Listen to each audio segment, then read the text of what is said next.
السلام علیکم ورحمۃ اللہ وبرکاتہ۔ وعلیکم السلام ورحمۃ اللہ وبرکاتہ۔ الحمد للہ القادر المقتدر القدیر، والصلاة والسلام علی السید البشیر النذیر، وعلى آلہ واصحابہ ووارث حالہ الذین بہم الاقتداء جدیر، وبعد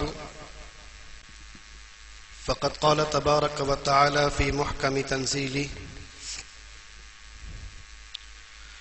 اعوذ باللہ من الشیطان الرجیم، بسم اللہ الرحمن الرحیم۔ ومن الناس من يتخذ من دون الله اندادا يحبونهم كحب الله والذين آمنوا اشد حبا لله، صدق الله العظيم وبلغنا رسوله النبي الكريم، وقال عز من قائل: ان الله وملائكته يصلون على النبي يا ايها الذين آمنوا صلوا عليه وسلموا تسليما۔ اللهم صل على سيدنا ونبينا وشفيعنا لبيك اللهم ربي وسعديك، وسلم اللهم صل وسلم وبارك على سيدنا ومولانا محمد قدر حسنه وجماله، جاهه وجلاله، جوده ونواله، بره وكماله، وعلى آله ووارث حاله۔ یا شاہ اہل حق تو سراپائے رحمتی، آب برات شم کے تو دریائے رحمتی، لائق صد ہزار احترام شیخ المشائخ شہزادہ غوث اعظم حضرت الشیخ سید محمد توفیق عدنان الگیلانی حفظہ اللہ تعالی ورعاہ، تاجدار اہل سنت، فخر قادریت، حضور صاحب سجادہ خانقاہ قادریہ بدایوں شریف مدد ذلہ العالی، عرس قادری کی اس مبارک محفل میں جلوہ فرما عظیم المرتبت مشائخ عظام، علماء اکرام، معزز سامعین و حاضرین، بڑی مبارک محفل ہے۔ قادری، چشتی اور چشتی بھی نظامی اور صابری، تمام گلستانوں کی خوشبو عرس قادری کی اس محفل میں آج بکھری ہوئی نظر آتی ہے۔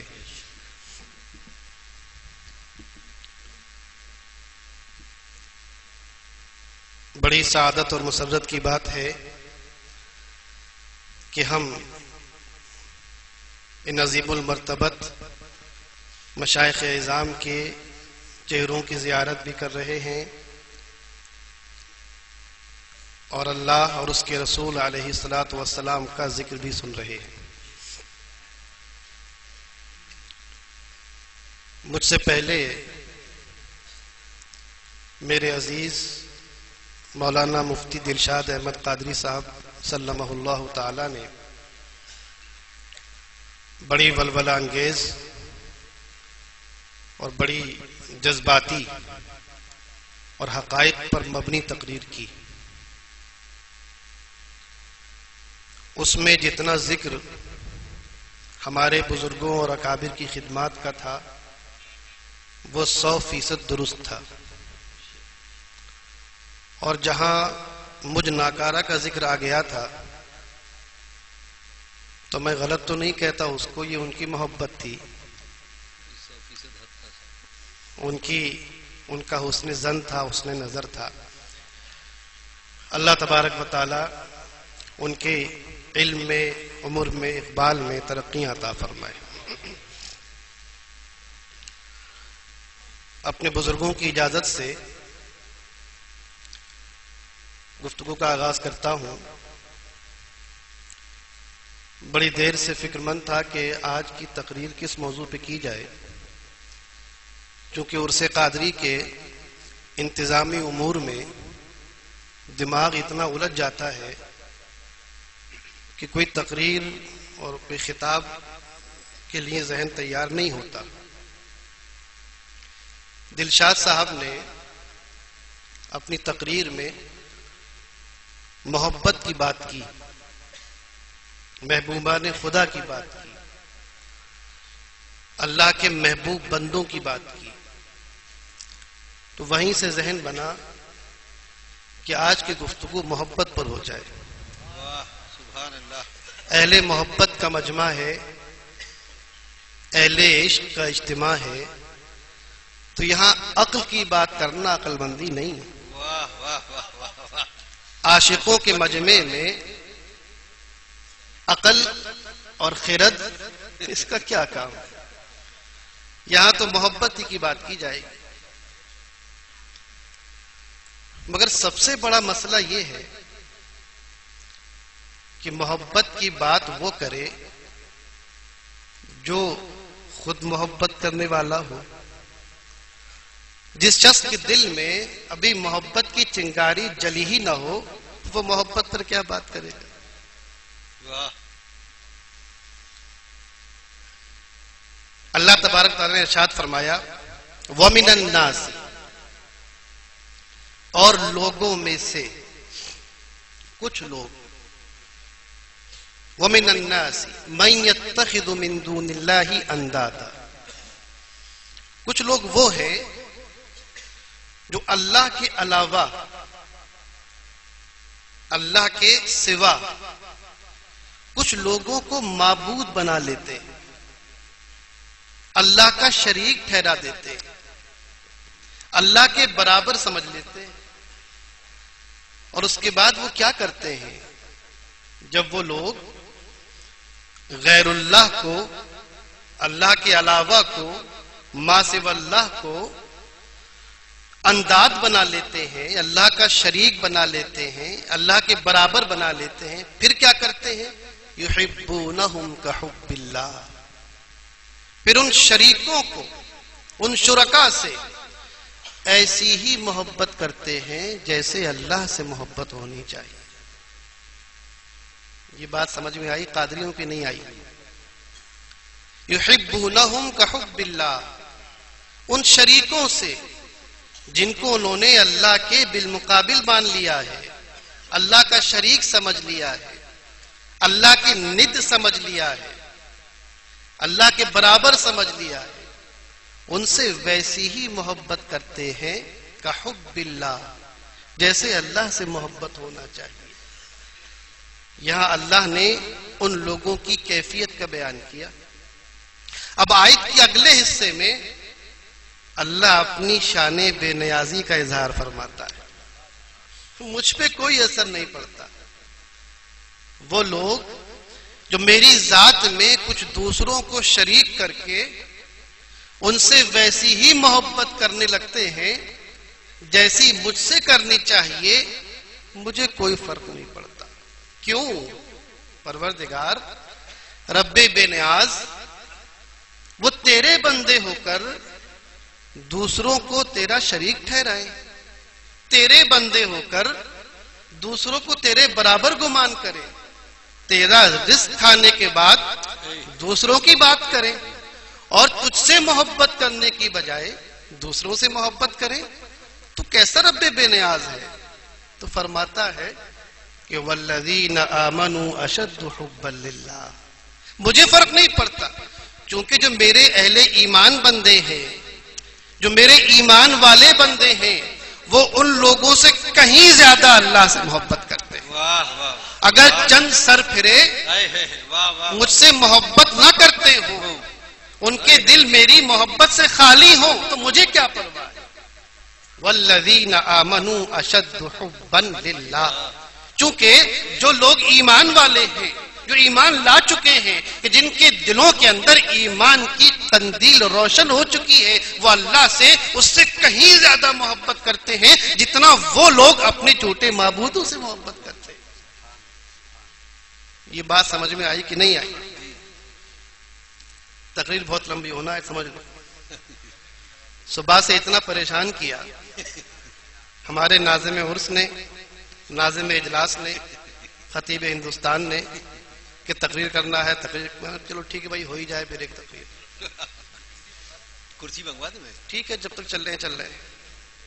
ایک کرسی۔ مگر سوال یہ پیدا ہو گیا کہ محبت کی بات جب آئی، وہ لوگ اس سے کہیں زیادہ اللہ سے محبت کرتے ہیں۔ اے پروردگار، یہ کیسی محبت ہے؟ تو اب محبت کو سمجھنا ضروری ہے۔ یہ کیا معاملہ ہے؟ جو اشد حبا للہ، جو اللہ سے بہت محبت کرتے ہیں، شدید محبت کرتے ہیں، تو یہ بات اس وقت تک سمجھ میں نہیں آ سکتی جب تک محبت کو نہ سمجھ لیا جائے۔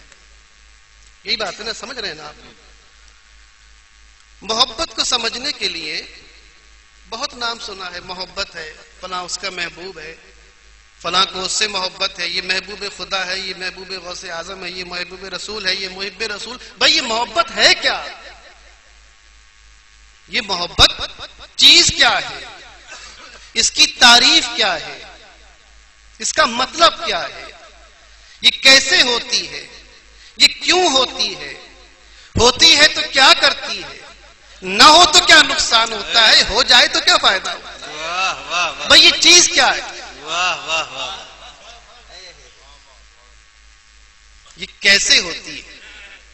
جب یہ سوال لے کر کسی عاشق کے پاس پہنچے کہ بھائی ذرا بتاؤ، تم عاشق ہو، تم محبت کرنے والے ہو، ذرا ایک سوال کا جواب دو کہ یہ محبت کیسے ہوتی ہے؟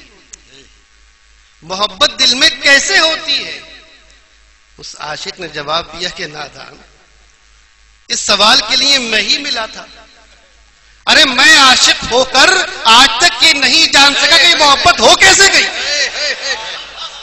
میرا جواب یہ ہے کہ محبت کی نہیں جاتی ہے، محبت تو ہو جاتی ہے۔ واہ واہ واہ، نعرہ تکبیر، نعرہ رسالت، نعرہ غوث، عرس قادری، حضرت شیخ صاحب قبلہ۔ بھائی واہ واہ واہ، محبت کرنے کی چیز نہیں ہے، واہ واہ واہ، محبت تو ہونے کی چیز ہے۔ محبت کی نہیں جاتی، محبت تو ہو جاتی ہے۔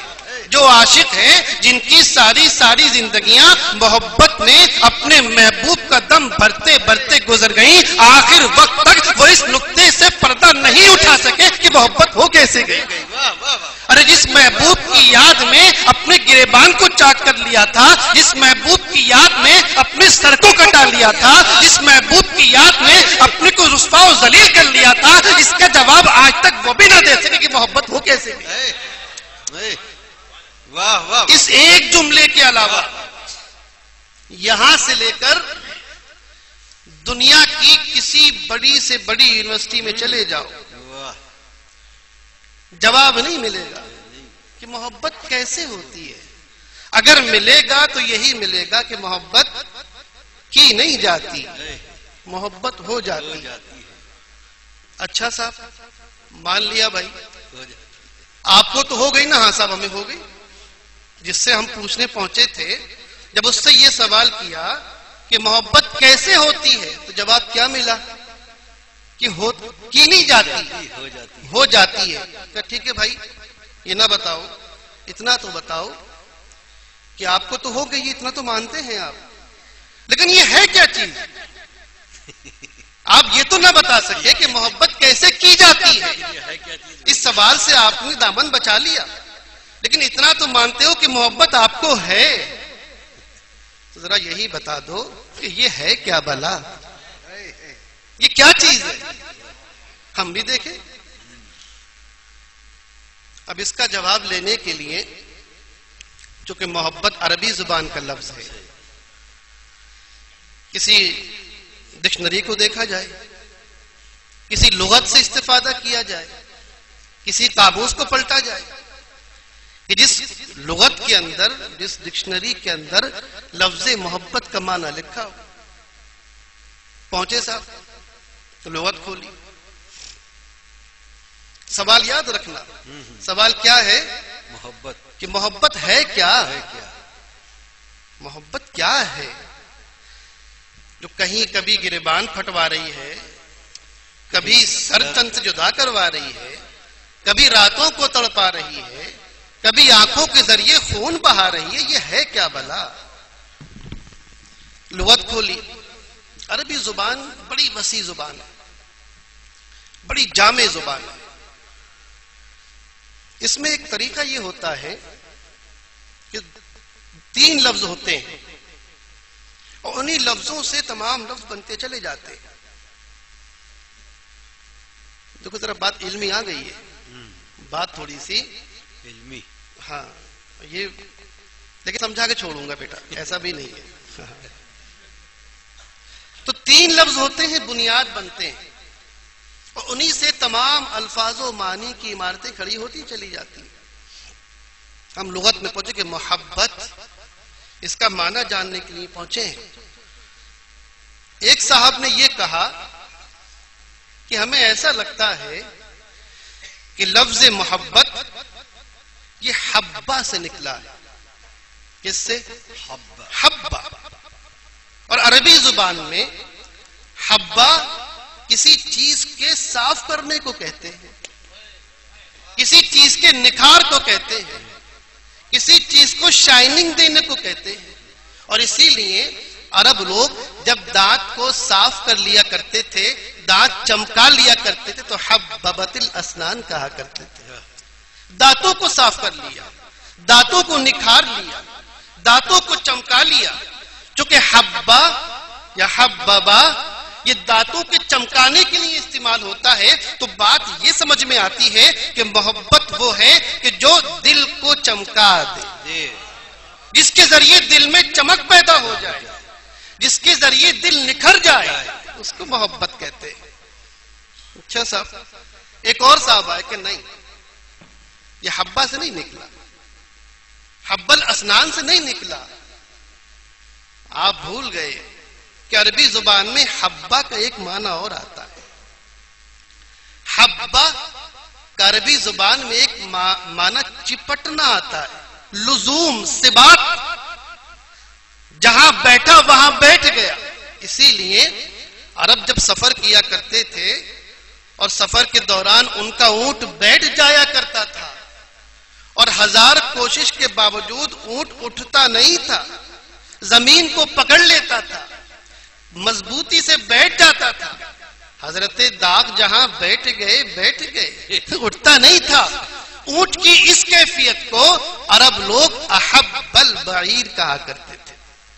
اونٹ بیٹھ گیا، اونٹ چپک گیا، اونٹ اپنی جگہ جم گیا. یاروں، اس سے بات یہ سمجھ میں آئی کہ چونکہ حبہ یا احب البعیر کا مطلب عربی زبان میں اونٹ کا چپکنا ہے، بیٹھنا ہے، کہ جس جگہ کو اس نے پکڑ لیا اس کو چھوڑنے کو تیار نہیں ہوتا. یہیں سے محبت کا معنی معلوم ہوا کہ محبت وہ ہے کہ جب محبت کرنے والا کسی ایک محبوب کو چن لیتا ہے، اس پر نگاہ جم جاتی ہے، پھر اس کے بعد وہاں سے ٹلتا نہیں، وہاں سے ہٹتا نہیں ہے. اس طرح عربوں کے قافلوں کا اونٹ زمین پر چپک کے بیٹھ جایا کرتا تھا، لاٹھیاں برسایا کرتے تھے، لاٹ مارا کرتے تھے، زمین چھوڑتا نہیں تھا. اسی طرح جب ایک محب اپنے محبوب کے دروازے پر بیٹھ جاتا ہے، لاٹ ڈالیاں دی جائیں، لاٹ چھڑکیاں دی جائیں، وہاں سے اٹھنے کو تیار نہیں ہو. نعرہ تکبیر، نعرہ رسالت، نعرہ غوث، عرس قادری. سبحان اللہ، سبحان اللہ. ایک اور صاحب آ گئے کہ نہیں، حبہ سے نہیں نکلا. عربی بہت وسیع زبان ہے. جب ہم نے لغت میں دیکھا تو ہے اور بے، حب کہا کہ حب کا معنی عربی زبان میں دیگچی کا جھاگ ہوتا ہے. جب پانی آپ کھولانے کو رکھتے ہیں، دیگچی میں آگ لگتی ہے، تپش لگتی ہے، لگتے لگتے پانی گرم ہوا، اس آگ کی تپش سے پانی کھولنے لگا، اور جب کھولنے کی اس معیار تک پہنچا تو پھر وہ ابلنے لگتا ہے، اس میں جھاگ پیدا ہو جاتے ہیں، اس میں جھاگ، اسے کیا کہتے ہیں؟ بلبلے کہتے ہیں، ببولے اٹھنے لگتے ہیں۔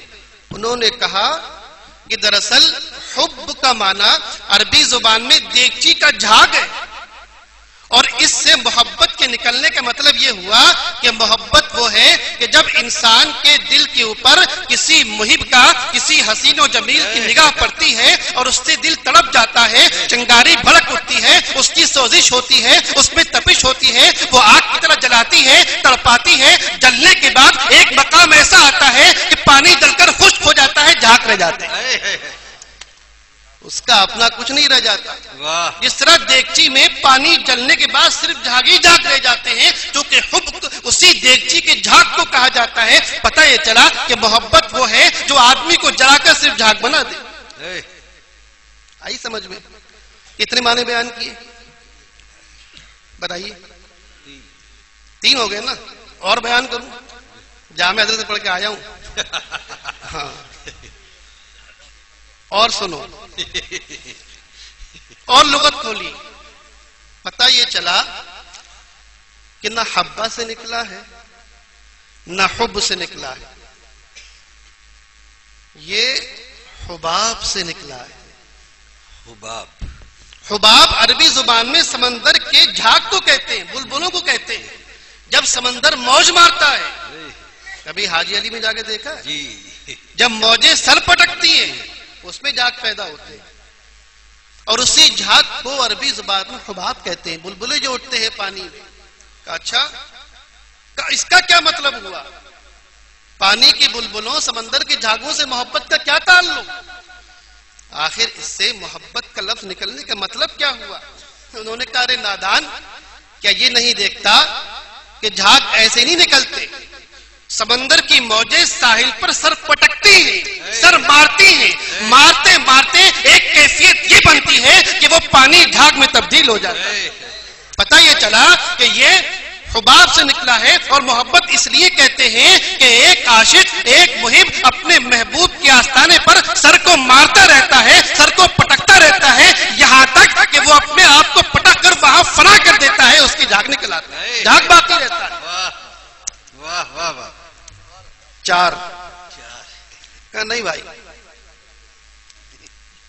دراصل عربی زبان میں ایک لفظ حب آتا ہے، ہے پہ زبر کے ساتھ، حبن، اور حبن عربی زبان میں گھڑوچی کو کہتے ہیں۔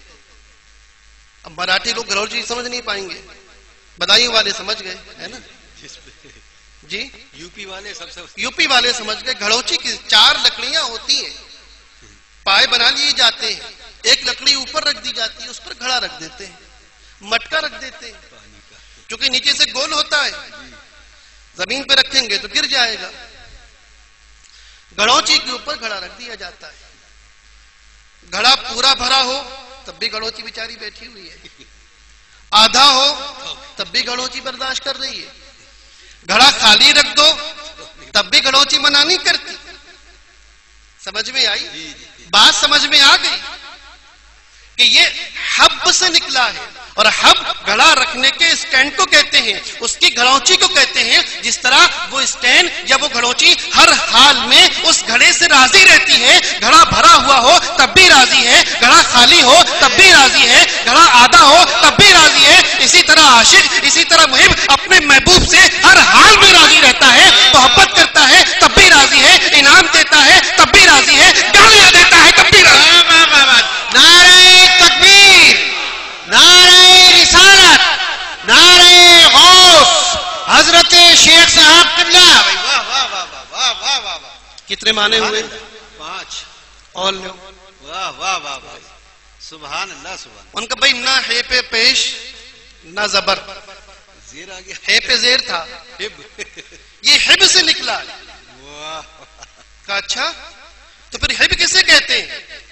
کہ ہرے نادان اتنا بھی نہیں جانتا، حب اس گھڑے کو کہتے ہیں کہ جس میں اتنا پانی بھر دیا جائے، اتنا پانی بھر دیا جائے کہ اب ایک قطرے کی گنجائش باقی نہ رہے، اوپر تک پانی بھر دیا، منہ تک پانی بھر دیا، اب اس گھڑے میں اس پانی کے غیر کی گنجائش نہیں ہے، جتنا پانی گھڑے میں ہے اب اس پانی کے غیر کی گنجائش نہیں ہے، پانی کے علاوہ دوسرے پانی کا ایک قطرہ بھی نہیں آ سکتا۔ بات سمجھ میں آ گئی کہ یہ محبت حب سے نکلا ہے، اور جب ایک عاشق کا سینہ اپنے محبوب کی محبت سے بھر جاتا ہے اور ایسا بھر جاتا ہے، لبالب ہو جاتا ہے، اس میں غیر کی محبت کے ایک قطرے کی گنجائش نہیں ہوتی، پورا دل محبت سے بھرا ہوا ہے، اس حب کی طرح ہے، اس گھڑے کی طرح ہے جو پانی سے لبالب ہے، اور اس میں ایک مزید غیر پانی کی قطری گنجائش باقی نہیں رہی۔ تصور ہے تو محبوب کا، خیال ہے تو محبوب کا، ذکر ہے تو محبوب کا، بات ہے تو محبوب کی، یاد ہے تو محبوب کا، خود ہے تو محبوب، اپنا وجود ہے تو محبوب کا، اپنا کچھ نہیں ہے۔ دیکھا نہیں آپ نے یہ کیا لکھا ہوا ہے؟ جو شعر لکھا ہے شمس ماریرہ کی شان میں کہ ہے تیری عنایات کا ڈیرا میرے گھر میں، ہے تیری عنایات کا ڈیرا میرے گھر میں، سب تیرا ہے کچھ بھی نہیں میرا میرے گھر میں، گھڑا پورا بھرا ہوا ہے الحمدللہ، ایک مزید کسی قطری گنجائش باقی نہیں ہے۔ بھئی اب تھک گیا، 6 ہی کافی، کیونکہ آپ کو پتہ ہی نہیں اس کے بعد، مگر بھائی تھک گیا ہوں، اب بات کو آگے بڑھایا جائے۔ مگر ان محبت کے 6 معنوں کے بعد آپ نے داد بھی دے لی، خوش بھی ہو گئے، مگر میرا سوال وہیں کا وہیں رہ گیا، یہ 6 باتیں محبت ہے کیا کا جواب نہیں ہے۔ یہ جو کچھ بیان کیا گیا یہ تو محبت کے بعد پیدا ہونے والی کیفیت ہے، یہ محبت کا مطلب کہاں ہے؟ یہ بات سمجھے کہ نہیں سمجھے؟ بھئی داد تو بہت دے دی، سوال کیا تھا کہ محبت کیا ہے، محبت کسے کہتے ہیں، محبت کیا ہے؟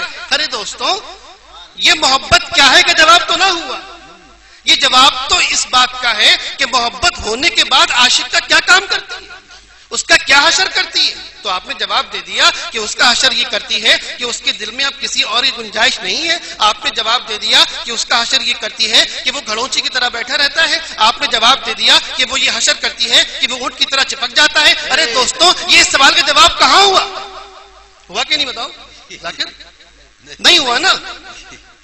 سارا جامع ازہر گھوم کے آ گئے، ساری لغتیں پڑھ ڈالی، بات وہیں کی وہیں رہ گئی، بات۔ اور اگر اس مسئلے کو حل کیا تو اردو کے ایک شاعر نے چٹکیوں میں کر دیا، اردو کے ایک شاعر نے 2 مصروں میں کر دیا کہ ارے محبت کو سمجھنا ہے تو واعظ خود محبت کر، محبت کو سمجھنا ہے تو واعظ خود محبت کر، کہ ساحل سے کبھی انداز ہے طوفان نہیں ہوتا۔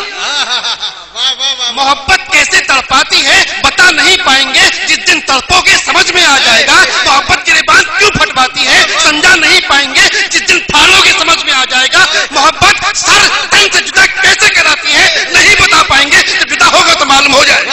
نعرہ تکبیر، نعرہ رسالت، نعرہ غوث، عرس قادری، حضرت شیخ صاحب قبلہ، واہ واہ واہ واہ،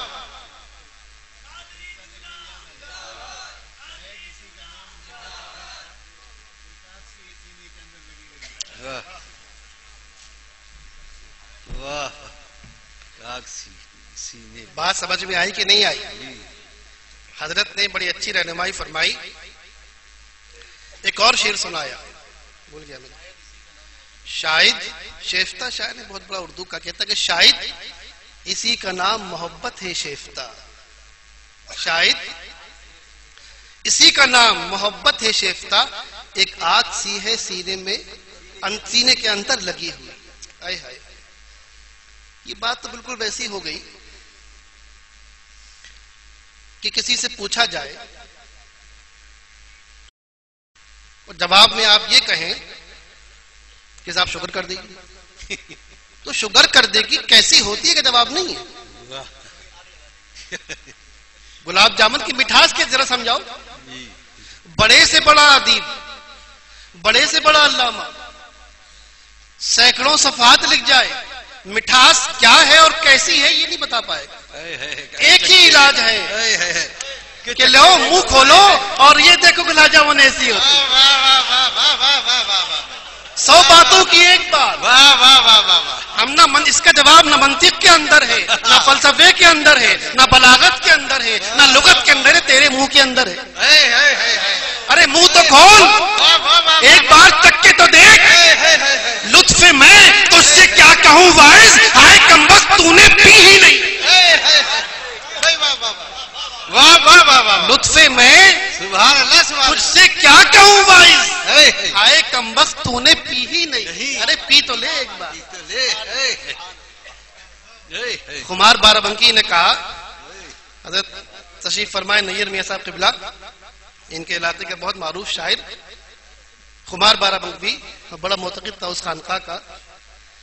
کہہ رہا ہے کھٹک گدگدی کا مزہ دے رہی ہے. کھٹک گدگدی کا، بھائی کھٹک تو کھٹک ہوتی ہے نا، چبن ہوتی ہے. کھٹک گدگدی کا مزہ دے رہی ہے، جسے عشق کہتے ہیں شاید یہی ہے. خمار بھی بات پوری نہیں سمجھا پائے، شاید لگا دیا. جسے عشق کہتے ہیں شاید یہی ہے. اور دوستوں اتنی لمبی گفتگو کرنے کے بعد چونکہ سوال وہیں کا وہیں ہے اور اس کے جواب کا صحیح طریقہ کیا ہے یہ بتا چکا آپ کو میں، مگر میں آپ کو گلاب جامن چکھا نہیں سکتا. یہ تو ان کے پاس جاؤ کہ جنہوں نے خود محبت کی گلاب جامن چکھ رکھی ہو. وہ گلاب جامن، وہ مٹھاس، وہ خمار، وہ محبت کی تڑپ، وہ کسک، وہ سوزش، یہ دانشگاہوں میں نہیں ملتی، یہ عقل والوں کے پاس نہیں ملتی، یہ مدرسوں میں نہیں ملتی، جامعات میں نہیں ملتی. کیوں؟ میرے پاس ایک ہی جواب ہے کہ چونکہ یہ یہاں سے نہیں یہاں سے ہو. محبت کا مقام یہ نہیں ہے. یہ مدرسہ اس کا علاج کر سکتا ہے. آج کل تو اس کو بھی اس کی علاج کی ضرورت پڑ رہی ہے، مگر جو پہلے تھے وہ اس کا تو علاج کر سکتے، اس کا علاج نہیں کر سکتے. علم کہ در مدرسہ حاصل گردت، کسی عارف نے کہا کہ علم کہ در مدرسہ حاصل گردت، کارے دیگرستو عشق کارے دیگرے. یہ آپ کا سبجیکٹ نہیں ہے، آپ ہی سمجھا پائیں گے. اور عقل کا تو مولانا یہ معاملہ ہے کہ شاعر مشرق علامہ اقبال سے کسی نے پوچھا، علامہ یہ بتائیے کہ عقل کی انتہا کیا ہے؟ عقل کی انتہا کیا ہے؟ عقل کہاں تک جا کے رکتی ہے؟ عقل دوڑی کہاں جا کے رکی؟ تو اقبال نے کہا کہ عقل کی انتہا حیرت ہے. کیا ہے؟ حیرت. آپ کو جہاں سے لے کے چلے گی اور جہاں تک جائے گی اور جہاں جا کے چھوڑے گی وہاں اس سوال کا جواب نہیں بلکہ ایک نیا سوال پیدا کر دے گی. کل تک یہ تھا کہ بھئی چاند کیسا ہے، عقل کے ذریعے چاند تک پہنچ گئے، وہاں پہنچ کر نیا سوال کھڑا ہوا کہ منگل گرہ کیسا ہے. اب منگل گرہ کھوج بین میں لگ گئے. تو معلوم یہ ہوا کہ عقل جہاں تک لے جاتی ہے اور جہاں جا کے چھوڑتی ہے وہ مقام اطمینان نہیں، مقام حیرت ہوتا ہے. اس مقام پر پہنچ کر اطمینان قلب حاصل نہیں ہوتا بلکہ ایک نئی حیرت میں اضافہ ہو جاتا ہے. کہا اچھا آپ کے نزدیک عقل کی انتہا حیرت ہے، تو ذرا یہ بتائیے کہ عشق کی انتہا کیا ہے؟ یہ بات تو سمجھ میں آ گئی کہ عقل کی انتہا حیرت ہے. عشق کی کیا انتہا ہے؟ عشق کہاں جا کر چھوڑتا ہے؟ تو اقبال نے عشق کی کوئی انتہا نہیں. عشق کی کوئی انتہا نہیں. یہ ایک ایسی سڑک ہے جو شروع تو ہوتی ہے ختم ہونے کا نام نہیں لیتی. شروع تو ہوتی ارے ختم تو جب ہو جب وہ دل سے نکلنے کو تیار ہو. عقل زائل ہو جاتی ہے، علم جاتا رہتا ہے، لیکن عشق و محبت کی چنگاری جب دل میں سلگ جاتی ہے تو آدمی پاگل بھی ہو جائے محبت نہیں جاتی. کوئی کسی پہ عاشق ہوا، جب تک ہوش و حواس باقی تھے تب اس کا نام لیتا تھا، یہاں تک کہ پاگل ہو گیا تو کس کا نام لے گا؟ تب بھی اسی کا نام. تو پتہ یہ چلا کہ عقل کی انتہا حیرت ہے اور عشق کی انتہا، محبت کی انتہا، اس کی کوئی انتہا نہیں. یہ ایک ایسی سڑک ہے جو شروع تو ہوتی ہے، یہ ختم ہونے کا نام نہیں لیتی. اسی لیے اقبال نے بڑی پیاری بات کہی اور شعر یاد آیا، کہتا ہے کہ گزر جا عقل سے آگے کہ یہ نور. عقل کے جھمیلوں میں پڑنے والے گزر جا، عقل کے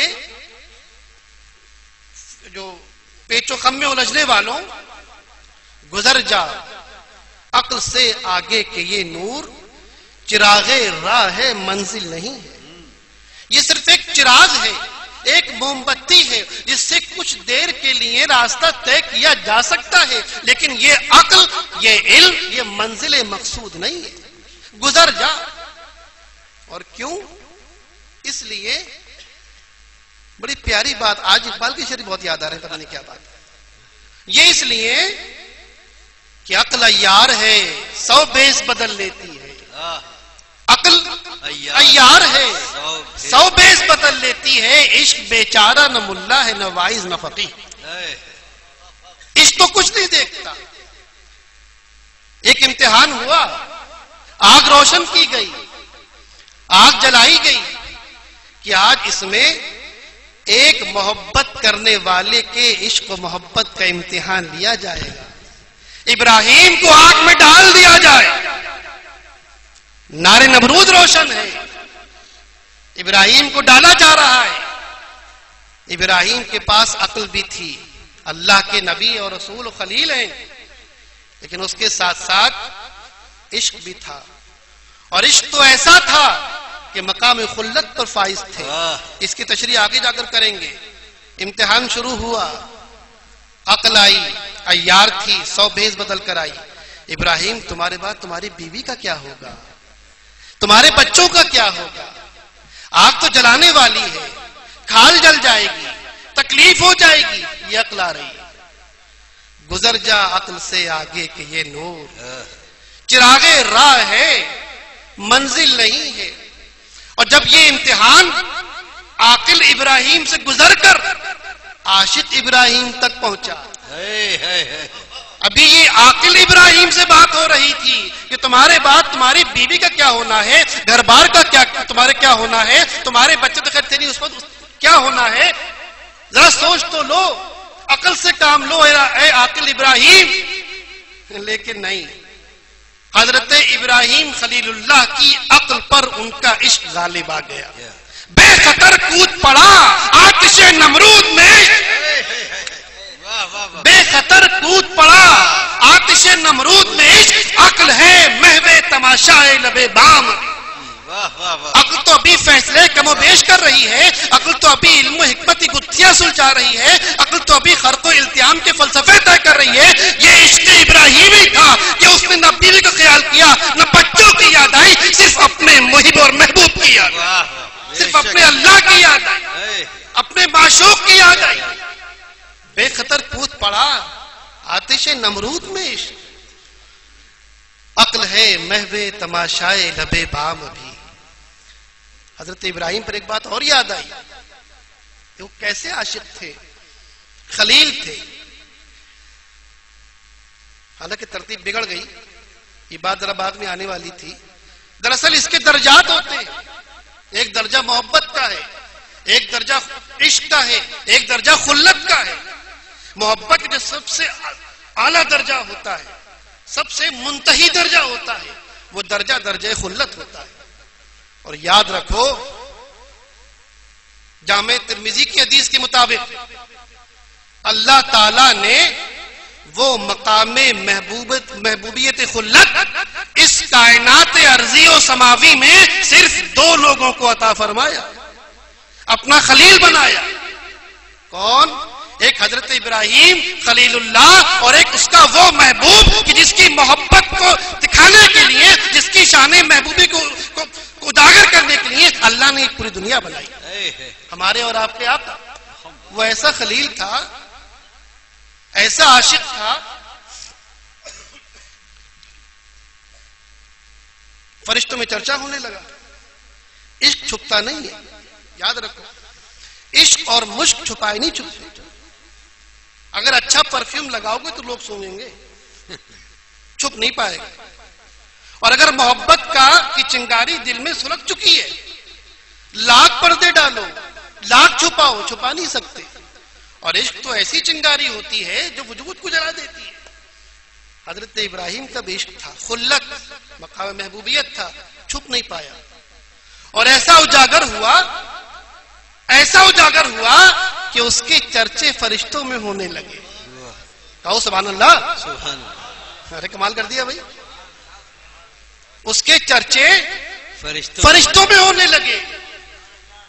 کچھ فرشتوں نے جرت اور ہمت کر کے پروردگار عالم کی بارگاہ میں عرض کیا کہ اے بار الہ، تو مالک ہے، خالق ہے، ہم تیرے محکوم بندے ہیں، جو تو نے کہا، جو ڈیوٹی لگائی، لا یعصون اللہ ما امرہم ویفعلون ما یؤمرون، اللہ کی نافرمانی نہیں کرتے، جو کچھ کہا جاتا ہے ہم وہی کرتے ہیں۔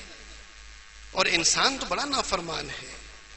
انسان کا تو جو پہلا انسان تھا وہی حضرت آدم علیہ السلام۔ تو نے ہم معصوم فرشتوں کو چھوڑ کر خلیل چنا تو انسان چنا۔ یہ مرتبہ تو ہمیں ملنا چاہیے تھا، ہم تیرے فرما بردار ہیں، نوری مخلوق ہیں، خلیل تو ہمیں ہونا چاہیے تھا۔ یہ تو نے انسان کو خلت فرما دی۔ کہا اچھا، سوال معقول ہے۔ اللہ تعالیٰ کی بارگاہ میں مایوسی نہیں ہوتی کہ فرشتوں اس کا جواب میں نہیں دوں گا، اس کا جواب تمہیں ابراہیم دے گا کہ میں نے اس کو محبت کے لیے کیوں چنا ہے، خلت کا مقام کیوں عطا فرمایا ہے، اپنا خلیل کیوں بنایا ہے۔ جاؤ فلاں فرشتے جاؤ، اور دنیا کی فلاں وادی میں میرا خلیل ابراہیم اپنی بکریاں چرا رہا ہوگا، اس کے سامنے جا کر اس کے محبوب کا نام ذرا لو، میرے خلیل کے سامنے میرا نام لو۔ فرشتہ آیا، دیکھا کہ فلاں وادی میں حضرت ابراہیم صلی اللہ علیہ وسلم اپنی بکریاں چرا رہے۔ فرشتہ پہنچا، اس نے کہا اللہ اکبر۔ اتنا سننا تھا کہ جو اپنی بکریاں چرانے میں لگے ہوئے تھے، آنکھ اٹھا کر دیکھا کہ ارے یہ کس نے میرے محبوب کا نام لے لیا، یہ کس نے یار کا تذکرہ چھیڑ دیا، یہ کس نے دل میں سوزش پیدا کر دی۔ کہا اچھا تم تھے؟ کہا میں تھا۔ کہا بھائی ایسا کرو، ایک بار اور نام لے دو۔ یہ خلیل ہے نا، خلت والا ہے، محبت والا ہے کہ بھائی ایک بار اور نام لے دو۔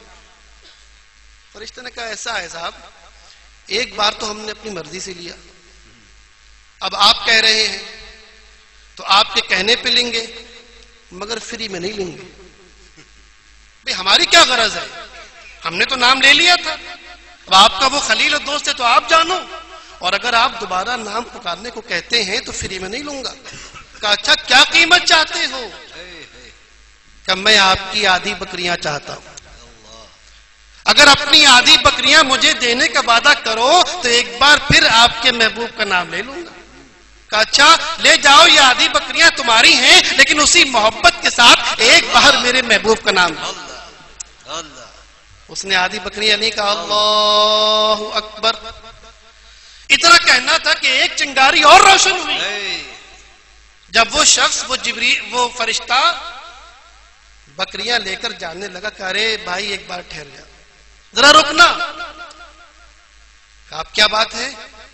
کہ ایک بار نام اور لے دو، ایک بار اور پکار دو، لذت حاصل ہوتی ہے، کیفیت پیدا ہوتی ہے، چنگاری جلتی ہے، شعلہ بھڑکتا ہے، سوزش ہوتی ہے۔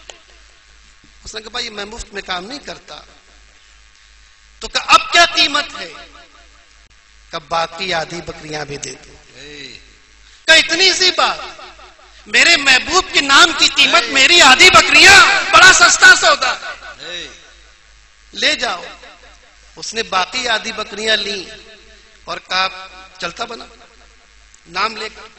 ابھی کچھ دور گیا، حضرت ابراہیم تنہا کھڑے ہوئے ہیں، ساری بکریاں وہ لے کے جا چکا۔ کہ بھائی ذرا رکنا، ایک بار اسی محبت سے نام اور لے دو، دل کو سکون ملتا ہے، یار کا نام آتا ہے، محبوب کا ذکر ہوتا ہے، دل کو سکون ملتا ہے۔ کہا اچھا ایک بار اور لے لوں، اب کیا دو گے؟ آدھی بکریاں ایک نام کے عوض، آدھی بکریاں دوسری بار نام کے عوض، اب تو تمہارے پاس کچھ نظر نہیں آتا، اب کیا دو گے؟ آپ نے فرمایا قربان جاؤ مسلمانوں اور قادریوں چشتیوں، محبت ہو تو ایسی ہو، تعلق ہو تو ایسا ہو، ربط ہو تو ایسی ہو ایسا ہو، نسبت ہو تو ایسی ہو، اور خلت ہو تو ایسی ہو۔ کہ اچھا بکریاں تو نہیں بچی، ایک بار نام اور لے دو، مگر جو تم میری بکریاں لے جا رہے ہو، ان بکریوں کی دیکھ بھال کرنے کے لیے کوئی چرواہا چاہیے کہ نہیں؟ مجھے چرواہا سبق کے ساتھ میں لے جائے، ایک بار میرے یار کا نام لے۔ اللہ اتنا سننا تھا، فرشتہ واپس ہو گیا، بارگاہ الہی میں پہنچا، تائب ہوا کہ اے پروردگار تیرے فعل تیری حکمتیں تو ہی جانتا ہے، واقعی تیرا وہ بندہ جو صرف ایک بار تیرا نام لینے کے بدلے میں اپنی ساری بکریاں قربان کر دے، اپنی زندگی قربان کر دے، اپنے آپ کو ملازم بنانا تیار ہو جائے، واقعی وہ مقام خلت کا صحیح مستحق۔ واہ واہ واہ، سبحان اللہ سبحان اللہ بھائی، سبحان اللہ سبحان اللہ۔ اور یہی حضرت ابراہیم علیہ السلام ہے، یہی حضرت ابراہیم علیہ السلام ہے۔ صحیح حدیث پاک ہے، فرشتہ موت ان کے پاس پہنچا، وہ سب کے پاس آنا ہے، کل نفس ذائقۃ الموت، کہ میں ملک الموت ہوں، آپ کی روح قبض کرنے کے لیے آیا ہوں۔ کہا اچھا کس نے بھیجا ہے؟ کہا آپ کے رب نے بھیجا ہے، اللہ نے بھیجا ہے کہ جاؤ ابراہیم کی روح قبض کر کے لاؤ۔ کیا پیاری بات کہی، قربان جاؤ۔ اسے کہتے ہیں محبت، اسے کہتے ہیں ناز، اسے کہتے ہیں نیاز، اسے کہتے ہیں ادب عشق۔ آپ نے فرمایا کہ اچھا رب نے بھیجا ہے میری روح قبض کرنے کے لیے، اس سے جا کر اتنا کہہ دینا کہ یہ اچھا دوست ہے جو دوست کی جان لے رہا ہے۔ یہ کیسا دوست ہے جو اپنے دوست کی جان لے رہا ہے؟ فرشتہ تو حکم کا بندہ تھا، اللہ کے پاس گیا کہ تم میرے خلیل میرے دوست کی روح قبض کر کے نہیں لائے؟ کہ پروردگار وہ تو یہ کہتے ہیں کہ یہ کیسا دوست ہے جو اس دوست کی جان لے رہا ہے؟ کہ اچھا میرے خلیل نے یہ کہا، اس سے جا کر کہہ دینا کہ وہ تو ٹھیک ہے، یہ کیسا دوست ہے جو دوست کی جان لے رہا ہے، تم نے اس پر غور نہیں کیا کہ یہ کیسا دوست ہے جو دوست سے ملنے کو تیار نہیں ہے، دوست سے ملاقات کو تیار نہیں ہے، دوست کے دربار میں جانے کو تیار نہیں ہے، دوست کی بارگاہ میں حاضر ہونے کو تیار نہیں ہے، یہ کیسا دوست ہے؟ جب ملک الموت حضرت ابراہیم کے پاس لوٹ کر آیا، ابھی یہ جملہ کہا ہی تھا، فرمایا اتوب الیک یا رب، اے پروردگار میں تیری بارگاہ میں تائب ہوتا ہوں، الی الرفیق الاعلی، اے فرشتے دیر نہ کر، مجھے میرے رفیق اعلی کے پاس لے۔ سبحان اللہ، نعرہ تکبیر، نعرہ رسالت، نعرہ غوث، عرس قادری، واہ واہ واہ واہ، سبحان کل اللہ۔ ملا کر نتیجہ یہ نکلا کہ تقریباً 1 گھنٹہ ہونے کو آیا، محبت کا معنی سمجھ میں نہیں آیا۔ آگے چلوں یا ابھی بھی تھک گئے تو پہ بیٹھ جاؤں میں، آپ لوگ اگر تھک گئے ہوں تو؟ اب اس بات کو ایک نئے رخ سے دیکھو۔ ابھی مغرب کے بعد آپ نے کیفیت دیکھی. جو بزرگ تشریف لائے ہیں شیخ المشائخ کے ساتھ، ان کی کیفیت دیکھی آپ لوگوں نے. ان کا بستلے تو خنجر سے اپنے سینے کو زخمی کر لے، بار بار وہ لاٹھی پکڑتے تھے، کبھی خنجر پکڑتے. عجیب و غریب کیفیت تھی. ایک جملہ بھی یاد آیا چشتیوں کو دیکھ کر کہ خانقاہ چشتیہ میں حال تو دیکھا تھا، قادریہ میں آج پہلی بار دیکھا. چشتی خانقاہوں میں حال تو دیکھا ہے، لیکن یہ قادری حال آج پہلی بار دیکھا. یار یہ ہو کیوں گیا؟ ایک 70-80 سال کا بوڑھا جس سے صحیح طور پر چلا نہیں جاتا، آپ نے دیکھا کس طرح اچھل کود مچائی، اور 2-4-10-20 منٹ نہیں، تقریباً 1-2 گھنٹے تک ان کی یہ کیفیت رہی کہ زمین کے اوپر قرار نہیں تھا. دیکھا تھا سب نے، کچھ لوگوں نے دیکھا ہوگا آفس کے اندر نہیں لائے گا ابھی تک کیفیت ہوا کہہ رہے ہیں. وہ کون؟ وہی وہ. یار یہ کیوں ہوا؟ ہم تو نہ جانے کتنے حلقے ذکر میں بیٹھ چکے، کتنے قرآن ختم کر لیے، کتنی نمازی، ہمیں تو آج تک کیفیت پیدا نہیں ہوئی. یہ کیا ہے بھائی؟ یہ کیوں ہو گیا؟ ان کو اس کے علاوہ کچھ نظر کیوں نہیں آتا؟ اس بات کو سمجھاؤں، مگر ذرا تھوڑی علمی بات ہے، یہ بھی سمجھیں گے نا، بات ذرا عالمانہ ہے. بالکل. یار یہ ہوتا کیوں ہے؟ نہیں میں تو خیر ایک بہت کم پڑھا لکھا آدمی ہوں. بے شک بے شک. ہم ان عالموں میں سے نہیں ہیں، اللہ کا شکر ہے. یہ بات سمجھنے والی ہے نا یار کہ یہ کون سی چنگاری ہے، یہ کیا ہے جو دنیا سے غافل کیے ہوئے ہے، جو اپنے آپ سے غافل کیے ہوئے ہے، جو صرف یار یار یار ہوا کی رٹ لگوائے. یہ ہے کیا؟ یہ کیوں ہو گیا؟ یاد رکھو یہ بات سمجھ میں آ جائے گی انشاءاللہ. بچہ پیدا ہوا، پیدا ہونے کے بعد اس کی صرف ایک خواہش جاگتی ہے. کون سی؟ بھوک کی خواہش. بھوک لگتی ہے نا بچے کو، روتا ہے، اور کوئی خواہش نہیں جاگتی. چھوٹا بچہ ہے نا، ابھی 10-12 سال تک ایک خواہش ہوتی ہے، کھانے کی خواہش.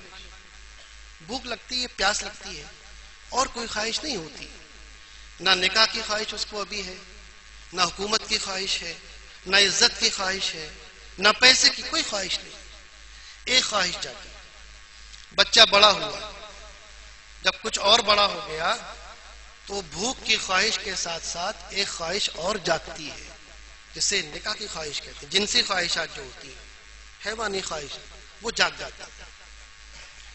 جب اور بڑا ہوا اور باشعور ہو گیا تو ایک تیسری خواہش جاگتی ہے، بڑا بننے کی خواہش، عزت حاصل کرنے کی خواہش، حکومت حاصل کرنے کی خواہش، سرداری کی خواہش.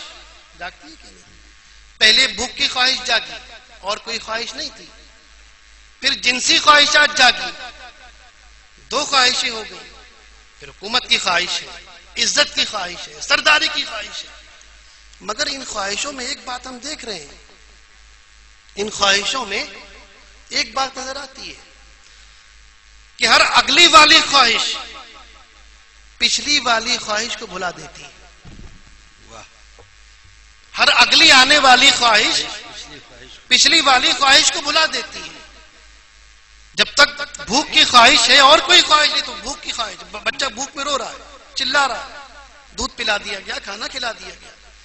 جب خواہش نکاح پیدا ہوئی، خواہش جنس پیدا ہوئی، تو اگر آدمی کو تیز بھوک لگی ہو، حالانکہ یہ بات اس محفل کے مذاق کے مطابق نہیں ہے لیکن سمجھانے کو کہنا پڑ رہا ہے، چاہے کتنی تیز بھوک ہو اور اس خواہش کو ختم کرنے کا کوئی ذریعہ نظر آئے تو آدمی بھوک بھول جاتا ہے.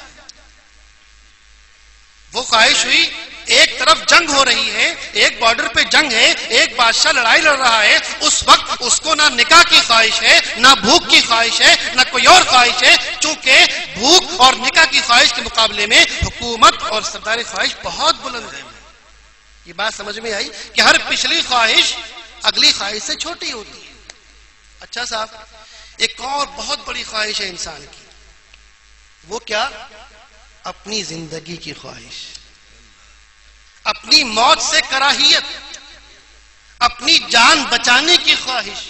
یہ سب سے انسانی خواہشات میں سب سے اعلیٰ خواہش ہے. مثال کے طور پر آپ جنگل میں گئے، تیز بھوک لگی ہوئی ہے، تیز بھوک لگی ہوئی ہے. اتنے میں سامنے سے شیر آ گیا اور شیر نے دوڑایا. بھوک لگی ہے آپ کو بہت تیز، شیر نے دوڑایا. اب دو خواہشیں یہاں جمع ہو گئی، ایک کھانے کی خواہش ہے، ایک جان بچانے کی خواہش ہے. آپ دوڑتے ہوئے جا رہے تھے، راستے میں شاندار پلاؤ رکھا ہوا تھا، کھانے لگو گے؟ نہ ہوئے درگاہ قادری کے زائرین لنگر کھانے کے، بیٹھ کھانے لگتے وہاں پر. یہ بات محبت میں کہی ہے، اس لیے کہ جو ازدحام کل مغرب کے بعد سے یہاں پر ہوگا تو اس کو دیکھ کے میں ایک ہی بات کہتا ہوں کہ جب لنگر کھانا کھلتا ہے اور بھیڑ جس طرح بھاگتی ہے اور ہمارے کمرے توڑتی ہوئی جاتی ہے اور سب جالی ہماری دیواریں، ایسا لگتا ہے کہ لنگر کھانا نہیں، باب جنت کھل گیا ہو. تو کہنے کا مقصد یہ تھا کہ جب بھوک کی خواہش موجود ہے، مگر بھوک سے بڑی خواہش جان بچانے کی خواہش ہے. راستے میں چاہے کتنے لذیذ کھانے رکھے ہوں، چاہے کتنا اچھا پلاؤ رکھا ہو، آدمی اپنی جان بچانے کی خواہش کے سامنے بھوک کی خواہش کو فراموش کر دیتا ہے. یہ بات سمجھ میں آئی؟ اسی کو اور دوسری خواہشات میں دیکھ لو. ایک بادشاہ، شیخ سعدی گلستان میں لکھتے ہیں، ایک بادشاہ سمندر میں سیر کرنے گیا، کشتی میں بیٹھا، ساتھ میں ایک ملہ بھی تھا جو کشتی کھیتا تھا. اتفاق کی بات، بیچ سمندر میں جا کر طوفان آ گیا، ڈگمگانے لگی. بادشاہ کو تیرنا نہیں آتا تھا، ملہ کو تیرنا آتا تھا. اب یہ ڈوبنے لگا، جان پر بن گئی. ملہ جھٹ سے کودا اور تیرتے ہوئے نکل گیا. اس نے مجھے تو بچاؤ، میں تمہارا بادشاہ ہوں. اس نے کہا حضور فری میں نہیں بچاؤں گا، آپ کی جان پر بنی ہوئی ہے، فری میں کیوں بچاؤں گا؟ کہ اچھا مانگو، کیا مانگتے ہو؟ جو چاہو وہ دوں گا. کہا آپ کی آدھی حکومت چاہتا ہوں، آپ کی آدھی حکومت چاہتا ہوں. بادشاہ نے کہا رے سر پھرا ہے، یہ وقت تو ایسا تھا اگر پوری حکومت مانگتا تو میں اس کو دے دیتا، چونکہ حکومت کی خواہش جان بچانے کی خواہش سے بہت نیچی ہے. جان ایک بار بچ گئی، حکومت دوبارہ پھر حاصل کر سکتا ہوں، لیکن جان چلی گئی تو حکومت کا کیا ہوگا؟ سستا سودا کر رہا ہے. اس سے بات کیا سمجھ میں آئی کہ ہر آنے والی خواہش پچھلی خواہش کے مقابلے میں زیادہ ہوتی ہے. دوسری بات یہ بھی سمجھ میں آئی کہ ہر آنے والی خواہش پچھلی خواہش کو بھلا دیتی ہے.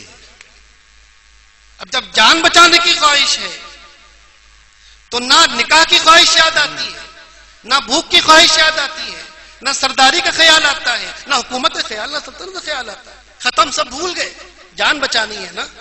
اچھا دوستو، میں آپ سے سوال کرتا ہوں، کیا آخری خواہش جان بچانا ہی ہے؟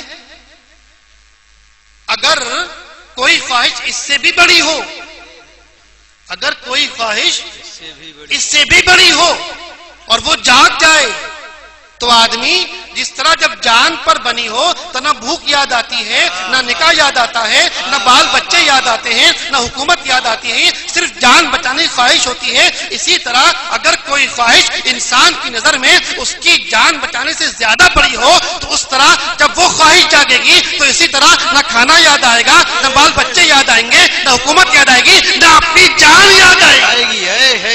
بھائی واہ واہ واہ، یا رسول اللہ، یا غوث، زندہ باد، زندہ باد، زندہ باد. یہ بات سمجھ میں آئی کہ نہیں آئی؟ مسئلہ کیا ہے؟ ہم لوگ ابھی اس معاملے میں 5 سال کے بچے ہیں. صرف ایک ہی خواہش ہے، بھوک جاگی ہے، صرف بھوک جاگی ہے.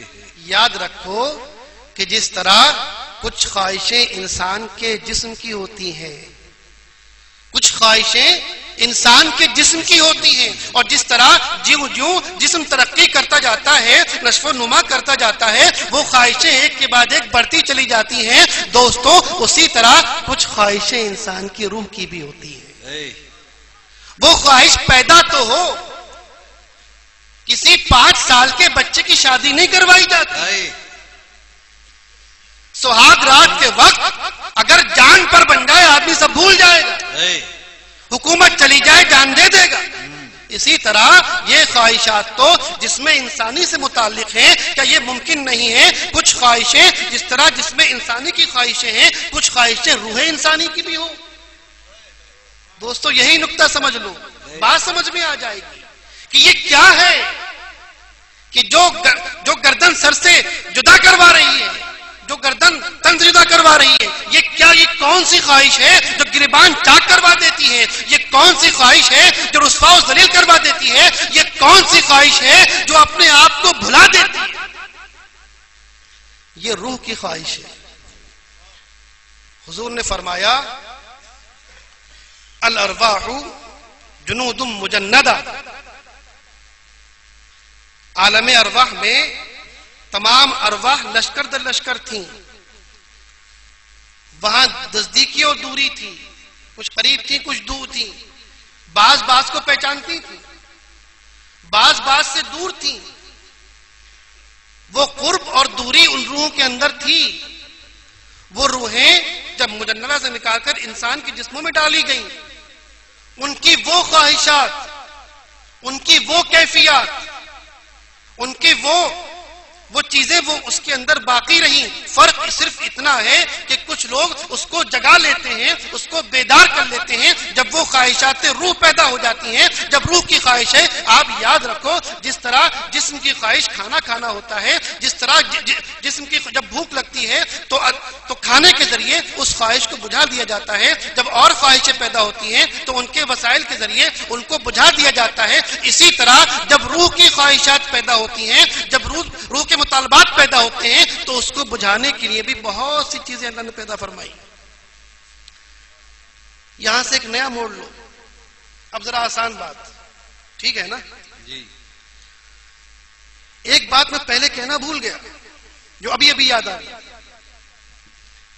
آپ نے سب کچھ سن لیا، ہاں بھائی محبت یہ ہے تو وہ ہے، اور کیسے ہوتی ہے کیا نہیں ہوتی فلانا ٹھکانا۔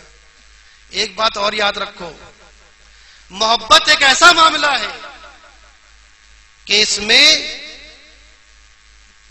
کال یہاں سے کی نہیں جاتی، کال ادھر سے آتی ہے۔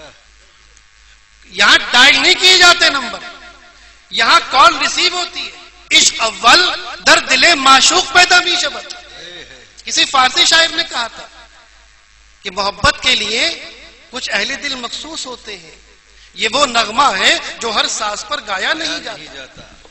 محبت یہاں سے نہیں، محبت تو وہاں سے ہوتی ہے۔ محبت کا آغاز اس طرف سے ہوتا ہے اور اس کے بعد پھر یہاں پیدا ہوتی ہے۔ ایک اور شعر بڑا اچھا یاد آیا کہ محبت ایسا دریا ہے، نظر سے چھپ تو سکتے ہو، نکلنا دل سے مشکل ہے۔ نظر سے چھپ تو سکتے ہو، نکلنا دل سے مشکل ہے۔ محبت ایسا دریا ہے، نہ کشتی ہے نہ ساحل۔ محبت کی پوری رودات کے بعد ایک بات یاد رکھو، محبت چاہے جو کرتی ہو ایک کام ضرور کراتی ہے، وہ یہ کہ محبت کرنے والے کو محبوب کا تابع فرمان بنا دیتی ہے۔ اس کی خوشی اس کی خوشی ہو جاتی ہے، اس کی رضا اس کی رضا ہو جاتی ہے، اس کی ناراضگی اس کی ناراضگی ہو جاتی ہے، اس کا عمل اس کا عمل ہو جاتا ہے، اس کا کام اس کا کام ہو جاتا ہے۔ جب کسی سے محبت ہو جاتی ہے تو وہ جو لباس چاہتا ہے انسان وہی پہن کے نکلتا ہے، وہ جو خوشبو چاہتا ہے انسان وہی لگا کر نکلتا ہے، وہ جو بال کا اسٹائل چاہتا ہے عاشق وہی نکال کر نکلتا ہے، وہ جو اسٹائل چاہتا ہے جو ادا چاہتا ہے محبت کرنے والا وہی کر کے نکلتا ہے۔ آج تک میری نظر سے کوئی ایسا احمق عاشق نہیں گزرا کہ جس کا محبوب کوٹ پینٹ پسند کرتا ہو وہ جبہ پہن کے چلا جائے۔ دیکھا آج تک ہم نے بھائی دیکھا نہیں کہ ہمارا محبوب ٹائی پسند کرے ہم جبہ پہن کے چلے جاتے. یہ دل گردہ تو ہم ہی لوگوں کا ہے صاحب, یہ دل گردہ تو ہم ہی لوگوں کا ہے. اللہ سے محبت کے دعوے ہمارے, رسول سے محبت کے دعوے ہمارے, غوث اعظم سے محبت کے دعوے ہمارے, خواجہ خواجہ سے محبت کے دعوے ہمارے. ان تمام لوگوں سے, ان تمام ذاتوں سے محبت کے دعووں کے باوجود کریں گے وہ جو ہمیں اپنا پسند ہے, ان کی نہیں مانیں گے. یہ دل گردہ ہمارا ہی اور آپ کا ہے صاحب. دنیا میں کوئی ایسی محبت نہیں ہے. محبت اندھا کر دیتی ہے, محبت بہرا کر دیتی ہے. محبت کے اندھے کرنے کا مطلب یہ نہیں کہ محبت آنکھیں پار دیتی ہے. اندھے کرنے کا مطلب یہ ہے کہ اس کو صرف وہی چیز نظر آتی ہے جو اس کا محبوب دیکھنا چاہتا ہے. محبت بہرا کر دیتی ہے, اس کا مطلب یہ نہیں کہ اس کے کان پھوڑ دیتی ہے. بہرا کرنے کا مطلب یہ ہے کہ اس کو صرف وہی بات بھاتی ہے, وہی بات پسند آتی ہے, وہی ذکر اچھا لگتا ہے جو اس کو محبوب کو پسند ہے. محبت جان مان لیتی ہے.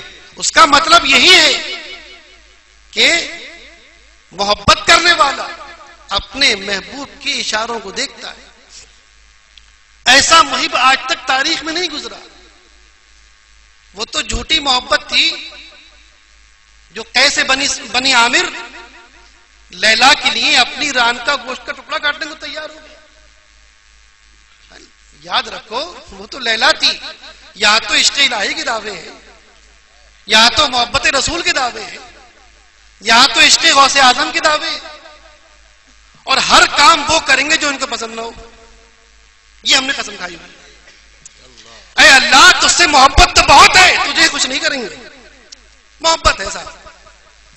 یا رسول اللہ آپ سے بڑی محبت ہے, بڑا عشق ہے, لیکن آپ کی سنت کو نہیں اپنائیں گے. آپ رکھیے اپنی, ہم نہیں کریں گے. ہم دنیا کے نرالے عاشق ہیں صاحب, ہم جیسا عاشق کون ہوگا؟ اے غوث اعظم آپ نے تو ڈاکوؤں کے قافلوں کے درمیان جھوٹ نہیں بولا.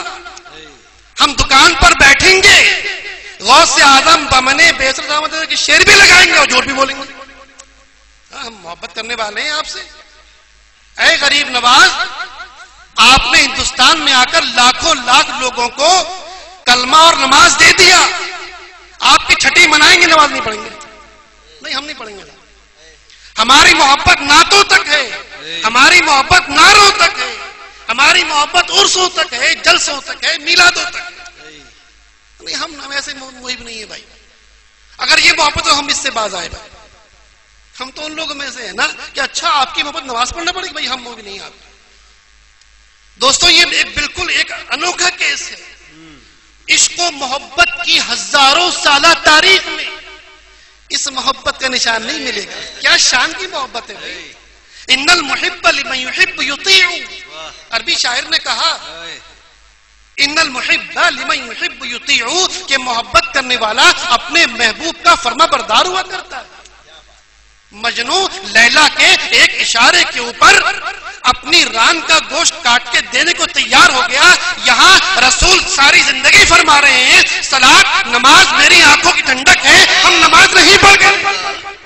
ہمیں کیا مطلب ہے اس سے؟ دوستو یہ کون سی محبت ہے؟ یہ کون سے عشق کے دعوے ہیں؟ نہ یہ گھڑے والی محبت ہے, نہ یہ اونٹ والی محبت ہے, نہ گھروچی والی محبت ہے, نہ جھاگ والی محبت ہے. 6 معنی محبت کے بیان کر دیے گئے. جب اپنی محبت کو نظر کرتا ہوں ان 6 معنوں میں سے ایک معنی نظر نہیں آتا. کون سی محبت؟ ہمیں تو نظر نہیں آتا. نہ آپ گھڑوچی کی طرح ہو سکے, نہ اس گھڑے کی طرح ہو سکے کہ جس میں غیر کا خیال نہ ہو. اللہ سے محبت کا دعویٰ, غیر اللہ کا خیال. رسول سے محبت کا دعویٰ, اس کے دشمنوں سے پیار. غوث اعظم سے محبت کا دعویٰ, ان کے دشمنوں سے تعلقات. مبارک ہو آپ کو, کیا شاندار محبت ہے. تاریخ عالم اس محبت کی مثال لانے سے قاصر تھی جس کو ہم نے پورا کر دیا. دوستو بات بڑی کڑوی ہے, حقیقت ہے. خانقاہ میں آئے ہو تو کچھ لے کے جاؤ. کوئی محبت تو بن جائے, چاہے گھڑے کی طرح ہو جاؤ, گڑوچی کی طرح ہو جاؤ, ارے اس اونٹ ہی کی طرح ہو جاؤ جو جگہ نہیں چھوڑتا. کوئی ایک معنی تو ہو نہیں صاحب، اگر محبت یہ ہے تو صاحب ہم استعفیٰ دے رہے ہیں اس محبت سے. یہی حال ہے ہمارا. مجھے اتنا افسوس ہوتا ہے کہ آج سارا عشق رسول، ساری محبت رسول، ساری محبت اولیاء یہ چند نعروں میں سمیٹ کے رہ گئی. خلاص چند نعرے. جو وہ نعرے لگا رہا ہے بہت بڑا عاشق رسول ہے صاحب، بہت بڑے محب رسول ہے. اور جو نہیں لگاتا وہ چاہے بیچارہ ساری زندگی نمازیں پڑھتا رہے، وہ صاحب محب نہیں ہے. دوستو مقام لمحہ فکریہ ہے، غور کا مقام ہے. دو میں سے ایک چیز اختیار کرو، یا تو محبت کا نام بدنام مت کرو، کہہ دو ہمیں آپ سے محبت نہیں ہے، ختم بات، ہمیں کوئی اعتراض نہیں ہوتا. نام بدنام مت کرو، صاف کہہ دو، دھوکہ مت دو بھائی، ہمیں محبت نہیں ہے. ہم نہ اللہ سے محبت کے اہل ہیں، نہ رسول سے محبت کے اہل ہیں، نہ غوث اعظم کی محبت کے اہل ہیں. یہ ہمارے بس کی بات نہیں ہے، ہم اس سے باز آئے، ختم بات، کوئی جھگڑا نہیں ہے. پھر لغت والوں کو محبت کی کوئی ساتویں تعریف کرنے کی ضرورت نہیں پڑے گی، 6 تعریفیں کافی ہیں. یا تو یہ کر لو. اور اگر محبت کا دعویٰ کیا ہے، اگر عشق کا دعویٰ رکھتے ہو، اگر تعلق کا گمان ہے، اگر نسبت کا گھمنڈ ہے، تو یاد رکھو اس تعلق کی لاج رکھنا تمہارے ہاتھ میں ہے، اس محبت کی لاج رکھنا یہ آپ کی ذمہ داری ہے، اس عشق کو پائے تکمیل تک پہنچانا یہ آپ ہی کی ذمہ داری ہے. دو میں سے ایک کام کروا کروں گا. یہ سب تمہارا کرم ہے آقا کے بعد اب تک بنی ہوئی گلے بھی رکھے ہوا ہے دکان کے، وہی رشوت رکھی ہوئی، وہی دھوکہ بھی دے رہے، ترازو پہ اسٹیکر لگا دیے کم تول کے دے رہے. ارے ایک بات ہو تو کہا جائے. اور اسی رشوتوں میں سے، اسی دھوکہ دھڑی کے پیسوں میں سے 4 دن کی زندگی کے لیے عرس بھی کرا رہے ہیں اور میلاد بھی کروا رہے ہیں. یہ دو رنگی چھوڑ دے، دو رنگی چھوڑ دے، یک رنگ ہو جا. سراسر موم ہو یا سنگ ہو جا. یا تو موم ہو جاؤ اور پگھل جاؤ، ختم کر دو اپنے وجود کو. ہماری کوئی خواہش نہیں یا رسول اللہ، جو آپ کی رضا وہ ہماری رضا، جو آپ کا کام وہ ہمارا کام، جو آپ کا عمل وہ ہمارا عمل، جو آپ کی خوشی وہ ہماری خوشی، ختم بات. اور اگر یہ نہیں کر سکتے، یہ بار نہیں اٹھا سکتے، اس کے متحمل نہیں ہو سکتے، تو استعفیٰ دے دو، ختم. کہنے کو بہت کچھ ہے، لیکن اس حساس ٹاپک کے اوپر بولنا اس لیے ضروری ہے کہ جب یہ حدیثیں پڑھی جاتی ہیں المرء مع من احب الی، بہت نعرے لگتے ہیں صاحب، بہت نعرے لگتے ہیں. حضور نے یقیناً فرمایا، اور بات یقیناً یہی ہے، حضور کا ارشاد 1001% درست، کہ آدمی کا حشر اسی کے ساتھ ہوگا جس سے وہ محبت کرتا ہے. اس میں کوئی دو رائے نہیں. کتنے بھی اعمال ہوں، کچھ بھی ہو، حضور کی شفاعت اور رحمت الہی کے بغیر کچھ نہیں ہونے والا. بے شک بے شک. مگر دوستو ذرا خیال کرو، کہیں ایسا نہ ہو کہ جس سے محبت کے دعوے ہیں، جس کو آپ اپنا محبوب کہتے ہو اور جس کے نام کے نعرے لگا رہے ہو اور جس کی شفاعت کے آزرے پر گناہ کر رہے ہو، تمہارے ان اعمال کی بنیاد پر کل قیامت کے دن اس کو اپنے رب کریم کے سامنے شرمندگی کا احساس ہو جائے. ڈرو اس دن سے مسلمان. امتی باعث رسوائی یہ پیغمبر ہے، معاذ اللہ. درنگی چھوڑ دے، یک رنگ ہو جا، سراسر موم ہو یا سنگ ہو جا. اور سے قادری میں آئے ہو تو یہ محبت کا جام بھی لے جاؤ، یہ محبت کی چنگاری بھی لے جاؤ، اور اس شان سے لے جاؤ کہ اے پروردگار مدا ما مدا، جو کچھ ہوا سو ہوا. ہم محبت سے استعفیٰ دینے والے نہیں، عشق کو چھوڑنے والے نہیں، ہم تیری نسبت کو چھوڑنے والے نہیں، تیرے نیک بندوں کو چھوڑنے والے نہیں، ہم اپنی عادتوں کو چھوڑنے والے ہیں، اپنے کردار کو بدلنے والے ہیں، اپنے اعمال کو بدلنے والے ہیں. ہم راستہ نہیں بدلیں گے. جب قدم اس راستے پر ڈال دیا ہے، یہ محبت کرنے والوں کا راستہ ہے، یہ عشق والوں کا راستہ ہے، یہ عاشقین کا راستہ ہے. جب ایک مرتبہ اپنے شیخ کا دامن ہاتھ میں لے کر اس راستے پر قدم ڈال ہی دیا ہے تو اس پھر آخر تک جاؤ، سفر کرو. جس سے محبت کا دعویٰ ہو، اللہ سے محبت کا دعویٰ ہے، اللہ کی رضا چاہو. حضور حضور سے محبت کا دعویٰ ہے حضور کی رضا چاہو، غوث اعظم سے محبت کا دعویٰ ہے غوث اعظم کی خوشنودی، ان کی سیرت، ان کے کردار، ان کا عمل، ان کی زندگی کو اپناؤ تو دعوے میں سچے ہوں گے، ورنہ یہ خالی کھوکھلے نعرے اور یہ محبت و عشق کے دعوے ممکن ہے دنیا میں کچھ دن کو کام آ جائیں، آخرت میں کچھ بھی ہاتھ نہیں آنا. یاد رکھو کہیں ایسا نہ ہو کہ حدیث غلول صحیح مسلم کے اندر حضور ارشاد فرماتے ہیں کہ میرے سامنے قیامت کے دن وہ شخص لایا جائے گا کہ جس نے زکوٰۃ فرض ہونے کے باوجود زندگی میں زکوٰۃ نہیں دی، جمع کرتا رہا، اس کا وہ مال ایک اونٹ کی شکل میں اس کے کندھے پر لاد دیا جائے گا. اس کا وہ مال جس نے زکوٰۃ نہ دی ایک اونٹ کی شکل میں اس کے کندھے پر لاد دیا جائے گا، وہ میرے پاس دوڑتا ہوا آئے گا. صحیح مسلم کی حدیث پاک ہے. اور یا رسول اللہ اغیثنی، مجھے بچائیے یا رسول اللہ، یہ کیا بوال میرے سر پر لاد دیا گیا ہے؟ پتہ کیا جواب ملے گا؟ انا لہا نہیں، وہ حدیث اپنی جگہ درست ہے. ایک جواب ملے گا، میں تجھے نہیں پہچانتا، قد بلغت، میں تجھے یہ بات بتا چکا تھا، تجھ تک اللہ کا یہ حکم پہنچا چکا تھا کہ اللہ نے تیرے اس مال کے اوپر زکوٰۃ کو فرض کر دیا ہے، میرے پاس کیا لینے کے لیے آیا؟ دوستوں ڈرو اس وقت سے، کہیں ایسا نہ ہو یہ ساری محبت کے کھوکھلے دعوے کل قیامت کے دن تمہیں بھی اور تمہارے ساتھ ساتھ تمہارے ان محبوبوں کی بھی رسوائی کا سبب بن جائے. معاذ اللہ رب العالمین. محبت کرو، اللہ سے محبت کرو، محبت کرو رسول سے محبت کرو، اولیاء سے محبت کرو، محبت کرنے والوں سے محبت کرو، مگر ساتھ ساتھ ان کے راستے پر چلو، ان کے کردار کو اپناؤ، ان کے اخلاق کو اپناؤ، ان کی خوشی حاصل کرو، ان کی ناراضگی حاصل نہ کرو. کوئی بھی وہ کام جو تمہارے محبوبوں کو پسند نہ ہو، جو ان کو ناپسند ہو، اس کی طرف بھول کر بھی نہ جانا. اور وہ کام جو ان کی خوشنودی کا باعث ہو، ان کی رضا کا باعث ہو، ان کو خوش کرنے والے ہوں. ایک عاشق صادق کو چاہیے کہ وہ ان پر مضبوطی سے گامزن رہے. اللہ تبارک و تعالی ہمیں اور آپ کو صحیح معنی کر اللہ اور اس کے رسول، اس کے مقرب بندے، اس کے محبوب اولیاء کی محبت عطا فرمائے، ان کی محبت میں وارفتہ فرما دے، عشق میں سرشار فرما دے، اور ایسا سرشار فرما دے محبت جب سچی ہوتی ہے، عشق جب حقیقی ہوتا ہے، جب کھوکھلے دعوے نہیں ہوتے، تو عالم پھر یہ ہوتا ہے کہ امیر خسرو کی زبان میں تاکس نگویت بعد ازیں من دیگرم تو دیگری، معاملہ یہ ہو جاتا ہے کہ شیخ کی صورت کی طرح مرید کی صورت ہوتی ہے، شیخ کے کردار کی طرح کردار مرید کا بھی ہوتا ہے، شیخ کے عمل کی طرح عمل مرید کا بھی ہوتا ہے.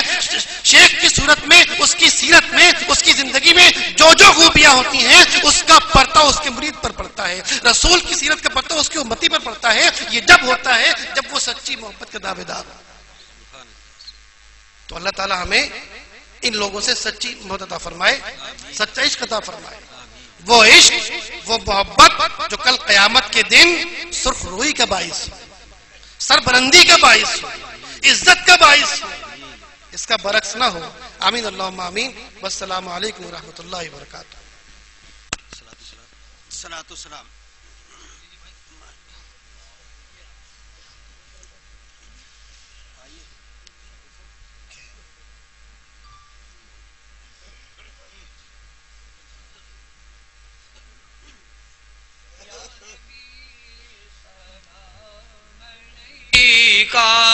یا رسول سلام علیکہ، یا حبیب سلام علیکہ، صلوات اللہ علیہ واسطہ علی عباکہ جملہ اصحاب کا حضرت غوث الورا کا لو سلام اس بے نوا کا یا نبی علیکا یا رسول سلام علیکا یا حبیب سلام علیکا صلوات اللہ واسطہ ہند الولی کا عین حق عین نبی کا مست سیبائے علی کا اور فقیر قادری کا یا نبی سلام کا یا رسول سلام علیکا یا حبیب سلام علیکا صلوات اللہ سید حمزہ کا صدقہ شمس مارے قدر آقا کا صدقہ قادری دولہا کا صدقہ یا نبی سلام علیکا یا رسول سلام علیکا یا حبیب سلام علیکا صلوات اللہ علیکا الصلاة والسلام علیہ رسول اللہ الصلاة والسلام علیہ نبی اللہ الصلاة والسلام علیہ قاسم رزق اللہ وعلى آلک واصحابک یا حبیبی یا رسول اللہ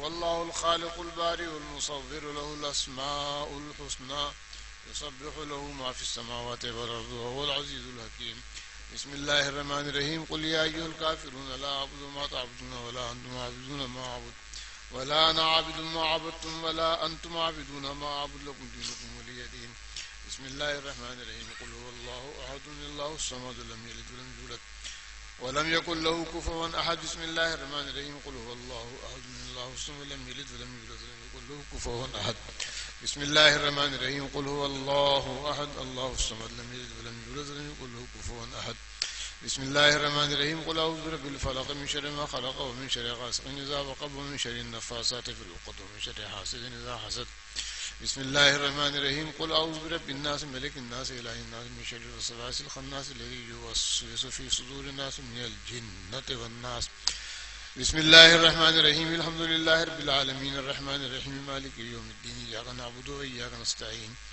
اهدنا الصراط المستقيم صراط الذين أنعمت عليهم غير المغضوب عليهم ولا الضالين آمين بسم الله الرحمن الرحيم ألف لام ميم ذلك الكتاب لا ريب فيه هدى للمتقين الذين يؤمنون بالغيب ويقيمون الصلاة ومما رزقناهم ينفقون والذين يؤمنون بما أنزل إليك وما أنزل من قبلك بالآخرة هم يوقنون أولئك على هدى من ربهم وأولئك هم المفلحون وإلهكم إله واحد لا إله إلا هو الرحمن الرحيم إن رحمة الله قريب من المحسنين وما أرسلناك إلا رحمة للعالمين ما كان محمد أبا أحد من رجالكم ولكن رسول الله وخاتم النبيين وكان الله بكل شيء عليما إن الله وملائكته يصلون على النبي يا أيها الذين آمنوا صلوا عليه وسلموا تسليما اللهم صل وسلم وبارك عليه وعلى آله وصحبه وارث أهله وعلى ملذي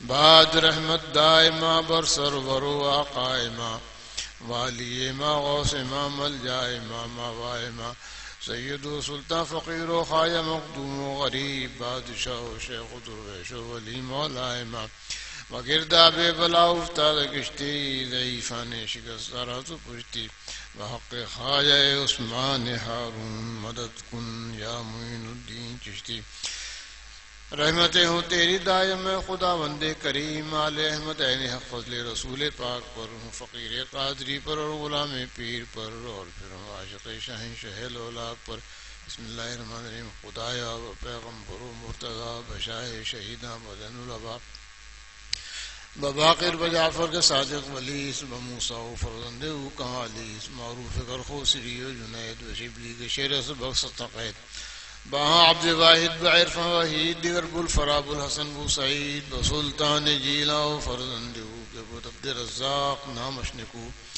بہو صالح المرشدین و علی بموسیٰ کے حضب حسن شد ولی احمد کے جیلانی اسلاوین دیگران بہائے حق و شرودین بسید براہیم اہل صفا بفقر بھکاری منور جیا بحسن جمالہ کے پر بے حدست پسانگ محمد دیگر احمد است بفضل اللہ برکت اللہ شاہ بآل محمد شہدی پناہ بسوز دل حمزہ اہل سوز پہ آل احمد دلم برفروز بعین الحق و حق فضل رسول با درت التاج تاج الفہول با مقتدر صاحب الاقتدار با عبد القدیر شہدی وقار سبحان ربک رب العزت ما یصفون السلام علی المرسلین الحمدللہ رب العالمین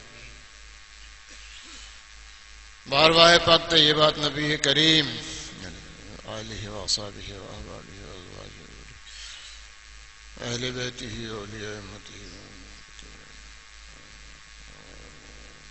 وعاشقین خصوصا الى ارواح سیدنا غوث العظم محی الدین عبد القادر الحسنی الحسینی الجیلانی البغدادی رضی اللہ عنہ اجدادہ و اولادہ و مشایخہ و امہ و ابیہ و اختہ و اخیہ وإلى أرواح جميع مشايخنا بجميع الصلاة المباركة رضوان الله تعالى عليهم أجمعين خصوصا منهم إلى أرواح جهار أركان نور عالم بالاء عليين معين الدين قطب الدين فريد الدين نظام الدين ثم إلى أرواح سيدنا آل أحمد أحمد مظهر مطيع الرسول سيدي سند المسلمين الرسول بالخصوص للتخصيص بروح مقدس معطر مطهر منور صاحب مکان صاحب مزار صاحب مقام صاحب عرس صاحب حسنہ سیدی سندی مرشدی مولانا سیدنا مولانا شاہ عین الحق عبد المجید قادری بدایون قدس اللہ وسلم الذي قدسنا باسمه رضي الله عنه وارضاه عنا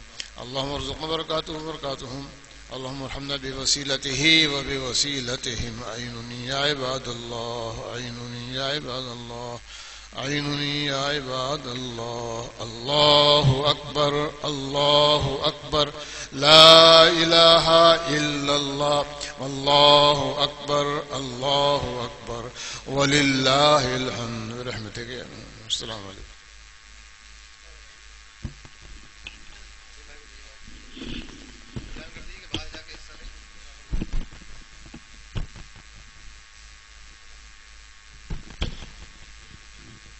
راستہ بنا دیجیے گا. شیخ المشائخ باہر تشریف لے جائیں گے اور باہر جا کر آپ سبھی حضرات تبرک لیں اور چائے نوش فرمائیں.